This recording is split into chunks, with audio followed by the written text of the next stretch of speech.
नमस्कार, ये आकाशवाणी शिमला है। अब आप पूनम शर्मा से प्रादेशिक समाचार सुनिए। आज के मुख्य समाचार। देश भर में मनाया गया स्वतंत्रता दिवस। प्रधानमंत्री ने कहा, राष्ट्र प्रथम की भावना के साथ देश में किए गए कई सुधार। प्रदेश में भी रही स्वतंत्रता दिवस की धूम। राज्यपाल ने आजादी के संघर्ष में वीर सपूतों के बलिदान को किया याद।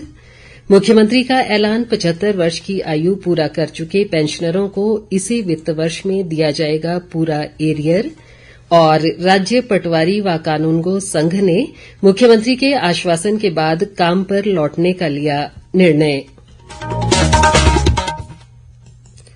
अब समाचार विस्तार से। देश भर में 78वां स्वतंत्रता दिवस आज धूमधाम और हर्षोल्लास के साथ मनाया गया। लाल किले की प्राचीर से राष्ट्र को संबोधित करते हुए प्रधानमंत्री नरेंद्र मोदी ने देशवासियों को स्वतंत्रता दिवस की बधाई दी। उन्होंने कहा कि सरकार ने किसी राजनीतिक मजबूरी के कारण नहीं, बल्कि राष्ट्र प्रथम की भावना के साथ सुधार किए हैं। प्रधानमंत्री ने कहा कि देश के 140 करोड़ नागरिक यदि कंधे से कंधा मिलाकर चलें तो हर चुनौती को पार कर देश को वर्ष 2047 तक विकसित राष्ट्र बना सकते हैं। उन्होंने कहा कि आज हम हर क्षेत्र में प्रौद्योगिकी को जोड़ रहे हैं, जिसके चलते हम विश्व में एक नई ताकत बनकर उभरे हैं। प्रधानमंत्री ने कहा कि आजादी के बाद वर्षों तक शोषित और वंचित रहे लोगों तक केंद्र सरकार के प्रयासों से सुविधाएं पहुंचाई गई हैं। उन्होंने कहा कि केंद्र सरकार प्रति व्यक्ति आय दोगुना करने में सफल रही है और विदेशी मुद्रा भंडार भी पहले के मुकाबले दोगुना हुआ है। प्रधानमंत्री ने ये भी कहा कि नई शिक्षा नीति विकसित भारत के लिए श्रम शक्ति उपलब्ध करवाएगी। उन्होंने कहा कि सरकार पूरे प्रयास कर रही है कि देशवासियों को शिक्षा के लिए बाहर न जाना पड़े।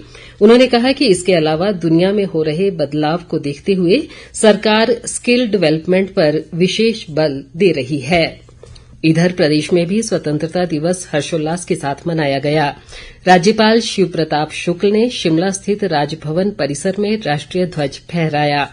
इस अवसर पर लेडी गवर्नर जानकी शुक्ल भी मौजूद रहीं। अपने संबोधन में राज्यपाल ने लोगों को स्वतंत्रता दिवस की बधाई दी और सभी की सुख समृद्धि की कामना की।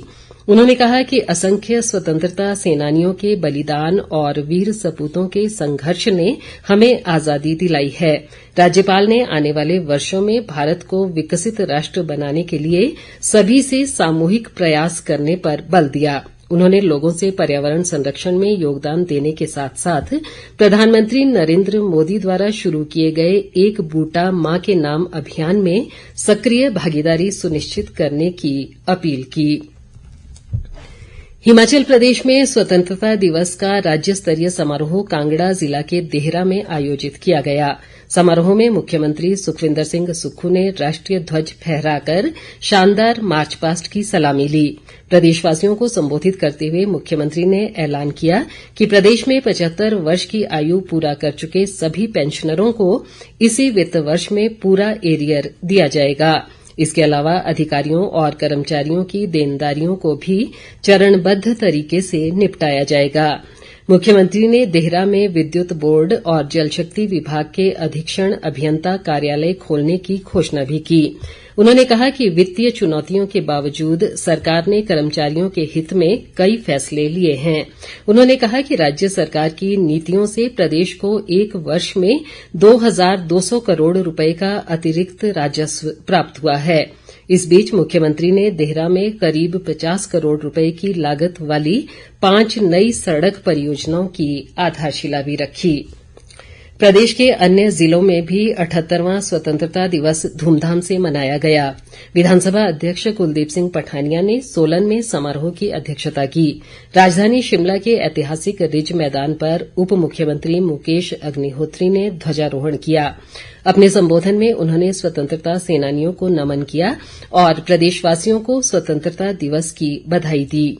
उन्होंने कहा कि सरकार प्रदेश को आर्थिक रूप से मजबूत करने के लिए व्यापक कदम उठा रही है और इसमें जनता का सहयोग भी जरूरी है। स्वास्थ्य व सैनिक कल्याण मंत्री धनीराम शांडिल ने हमीरपुर में हुए समारोह में कहा कि स्वतंत्रता के बाद भी देश की सीमाओं की रक्षा के लिए हमारे कई वीर सैनिकों ने सर्वोच्च बलिदान दिए हैं। कृषि मंत्री चंद्र कुमार ने ऊना में जिला स्तरीय समारोह में कहा कि किसानों की आय बढ़ाना प्रदेश सरकार की प्राथमिकता है और इस दिशा में कई निर्णायक कदम उठाए गए हैं। उद्योग मंत्री हर्षवर्धन चौहान ने केलंग में राष्ट्रीय ध्वज फहराया और परेड का निरीक्षण किया। उन्होंने कहा कि सरकार द्वारा जनजातीय क्षेत्रों का एक समान विकास सुनिश्चित बनाया जा रहा है। राजस्व व बागवानी मंत्री जगत सिंह नेगी ने रिकांगपिओ में स्वतंत्रता दिवस समारोह की अध्यक्षता की। उन्होंने आजादी के संघर्ष में स्वतंत्रता सेनानियों के योगदान को याद किया। शिक्षा मंत्री रोहित ठाकुर ने चंबा में जिला स्तरीय स्वतंत्रता दिवस समारोह की अध्यक्षता की। उन्होंने देश की रक्षा की खातिर शहीद हुए जवानों को श्रद्धा सुमन भी अर्पित किए। ग्रामीण विकास मंत्री अनिरुद्ध सिंह ने नाहन में राष्ट्रीय ध्वज फहराया। उन्होंने कहा कि सरकार युवाओं को नशे के दलदल से बाहर लाकर उनकी ऊर्जा को सकारात्मक गतिविधियों से जोड़ने के लिए प्रयासरत है। कुल्लू में आयोजित समारोह में लोक निर्माण मंत्री विक्रमादित्य सिंह ने ध्वजारोहण किया और शानदार मार्च पास्ट की सलामी ली। तकनीकी शिक्षा मंत्री राजेश धर्माणी ने मंडी, जबकि आयुष मंत्री यादवेंद्र गोमा ने बिलासपुर में स्वतंत्रता दिवस के मौके पर राष्ट्रीय ध्वज फहराया। स्वतंत्रता दिवस के मौके पर विपक्ष के नेता व पूर्व मुख्यमंत्री जयराम ठाकुर और प्रदेश भाजपा अध्यक्ष राजीव बिंदल ने शिमला स्थित पार्टी मुख्यालय में ध्वजारोहण किया। इस अवसर पर जयराम ठाकुर ने लाल किले की प्राचीर से 11वीं बार तिरंगा झंडा फहराए जाने के लिए प्रधानमंत्री नरेंद्र मोदी को बधाई दी। वहीं पार्टी अध्यक्ष राजीव बिंदल ने कहा कि प्रधानमंत्री ने विकसित भारत बनाने को जो रास्ता दिखाया है उस पर चलकर वर्ष 2047 तक भारत को विश्व शक्ति बनाने का संकल्प पूरा किया जाएगा। दूसरी ओर कांग्रेस मुख्यालय राजीव भवन में भी स्वतंत्रता दिवस मनाया गया। शिमला स्थित प्रदेश उच्च न्यायालय परिसर में भी स्वतंत्रता दिवस उत्साह व हर्षोल्लास के साथ मनाया गया। मुख्य न्यायाधीश न्यायमूर्ति एमएस रामचंद्र राव ने राष्ट्रीय ध्वज फहराया और गार्ड ऑफ ऑनर का निरीक्षण किया। आकाशवाणी केंद्र शिमला परिसर में भी स्वतंत्रता दिवस धूमधाम से मनाया गया। इस अवसर पर आकाशवाणी व दूरदर्शन केंद्र शिमला के क्लस्टर हेड गुरविंदर सिंह ने राष्ट्रीय ध्वज फहराया। केंद्र के अधिकारी व कर्मचारी भी इस दौरान मौजूद रहे। स्वतंत्रता दिवस के उपलक्ष्य में राज्यपाल शिव प्रताप शुक्ल ने आज राजभवन में एट होम का आयोजन किया।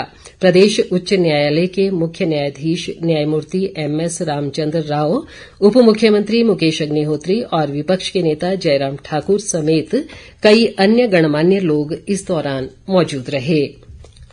मुख्यमंत्री सुखविंदर सिंह सुक्खू के साथ आज देहरा में हुई बैठक के बाद प्रदेश पटवारी व कानूनगो संघ ने काम पर लौटने का निर्णय लिया है। बैठक के दौरान मुख्यमंत्री ने प्रतिनिधिमंडल को आश्वासन दिया कि उनकी जायज मांगों का सकारात्मक दृष्टिकोण के साथ समाधान किया जाएगा। मुख्यमंत्री ने कहा कि आम लोगों को पेश आ रही समस्याओं के समाधान के लिए सरकार एक मिशन मोड पर कार्य कर रही है और इसमें पटवारी व कानूनगो की बेहद अहम भूमिका है। मुख्यमंत्री ने ये भी आश्वासन दिया कि राज्य सरकार पटवारी व कानूनगो की सुविधाएं बढ़ाने के लिए प्रतिबद्ध है। कृषि मंत्री चंद्र कुमार ने कृषि व पशुपालन गतिविधियों को बढ़ावा देकर उन्हें स्वरोजगार से जोड़ने पर बल दिया है। ऊना जिले में कुटलैहड़ क्षेत्र के थाना खास में निर्माणाधीन गोकुलधाम व गौ अभ्यारण्य के निरीक्षण के दौरान उन्होंने कहा कि सरकार प्रदेश में हिमगंगा योजना के माध्यम से दूध आधारित कारोबार की व्यवस्था को विकसित करने का काम कर रही है। कृषि मंत्री ने कहा कि राज्य सरकार लोगों को प्राकृतिक खेती को स्वरोजगार का माध्यम बनाने को लेकर भी प्रोत्साहन दे रही है। शिक्षा मंत्री रोहित ठाकुर ने कहा है कि शारीरिक शिक्षकों व कला अध्यापकों सहित अन्य श्रेणी के अध्यापकों के पदों को जल्द भरा जाएगा। चंबा में एक स्वयंसेवी संस्था के रक्तदान शिविर के शुभारंभ पर उन्होंने कहा कि शिक्षा विभाग द्वारा रिक्त पदों को भरने की प्रक्रिया जारी है। रोहित ठाकुर ने कहा कि आकांक्षी जिला चंबा को सरकार विशेष प्राथमिकता दे रही है और जिले के शिक्षण संस्थानों में अध्यापकों की नियुक्ति प्रक्रिया जारी है। उन्होंने कहा कि सरकार द्वारा एसएमसी शिक्षकों को भी चरणबद्ध तरीके से विभाग में समायोजित किया जाएगा। अंत में मुख्य समाचार एक बार फिर।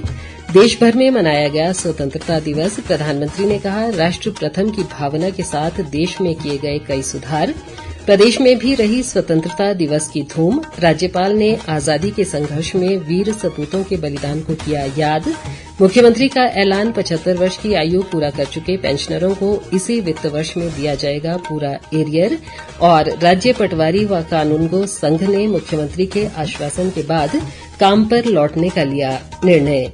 इसी के साथ ये समाचार बुलेटिन समाप्त हुआ। नमस्कार।